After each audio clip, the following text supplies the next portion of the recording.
નમસ્કાર મિત્રો, તમે રેશન કાર્ડ ઈ કેવાયસી ને લગતા મારા આ વિડીયો જોયા જ હશે કે જે વિડીયોમાં રેશન કાર્ડનું ઈ કેવાયસી કઈ રીતે કરવું એ મેં પ્રેક્ટિકલ કરી બતાવ્યું છે। તો આ વિડીયોમાં હું તમને જણાવવાનું છું કે રેશન કાર્ડનું ઈ કેવાયસી થયું છે કે નહીં એ કઈ રીતે ચેક કરવું એ હું તમને પ્રેક્ટિકલ મારા મોબાઈલથી ચેક કરી બતાવીશ। તો ચાલો મોબાઈલ સ્ક્રીન ઉપર।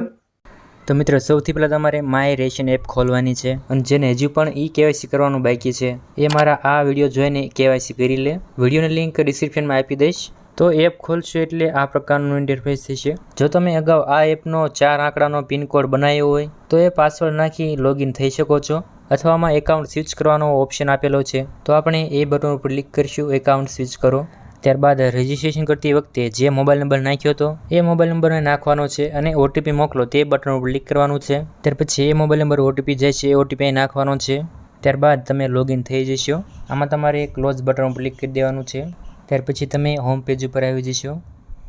તો ઈ કેવાયસી થયું છે કે નહીં એ ચેક કરવા માટે આધાર ઈ કેવાયસીના ઓપ્શન પર ક્લિક કરશું। ત્યારબાદ આવું એક સૂચનાનું પેજ આવશે, એમાં તમારે નીચે ટીક માર્ક કરીને કાર્ડની વિગતો મેળવો તેના પર ક્લિક કરવાનું છે। ત્યાર પછી આવું એક પેજ આવશે જેમાં તમારે અહીં બાજુમાં આપેલા કેપ્ચા કોડ આ જગ્યાએ ભરવાનો છે અને ત્યાર પછી કાર્ડના સભ્યોની વિગતો મેળવો તે બટન ઉપર ક્લિક કરવાનું છે। બીજું પણ એક બટન હશે ઈ કેવાયસી સ્ટેટસ તપાસો, જેમાં પણ ઈ કેવાયસી થયું છે કે નહીં એ ચેક કરી શકાય, પણ એમાં થોડીક લાંબી પ્રોસેસ છે। એમાં એક વ્યક્તિનું ચેક કરવું પડે છે। ટૂંકમાં અને જલ્દીથી કરવું હોય તો દુધિયા રંગના બટન ઉપર ક્લિક કરવાનું છે। ત્યાર પછી રેશન કાર્ડમાં જેટલા પણ નામ હશે બધાના નામ આવી જશે।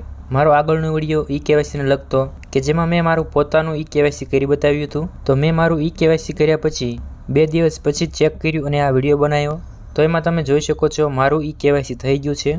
ઈ કેવાયસી સામે યસ લખેલું હોય છે અને ઈ કેવાયસી ક્યારે થયું એની તારીખ પણ લખેલી છે। જો તમારે પણ આવું લખેલું આવે યસ કરીને તો એ સભ્યનું ઈ કેવાયસી થઈ ગયું કહેવાય। ઈ કેવાયસી નો અથવા પેન્ડિંગમાં હોય તો ના થયું કહેવાય। ઈ કેવાયસી કર્યા પછી મોટે ભાગે 2 દિવસમાં થઈ જતું હોય છે, પણ અમુક લોકોને વાર લાગે છે। જો કે અમુક લોકોને જેવું બને છે તમારા મામલાદાર ચેક કરે પછી જ ઈ કેવાયસી થાય છે। હવે મામલાદાર ક્યારે ચેક કરે એ તો એ જ જાણે। તો મિત્રો, આશા રાખું છું કે તમને આ વિડીયો પસંદ આવ્યો છે, તો એક કોમેન્ટ કરજો અને વિડીયોને લાઇક કરજો અને હા, ચેનલને સબસ્ક્રાઈબ કરવાનું નહીં ભૂલતા।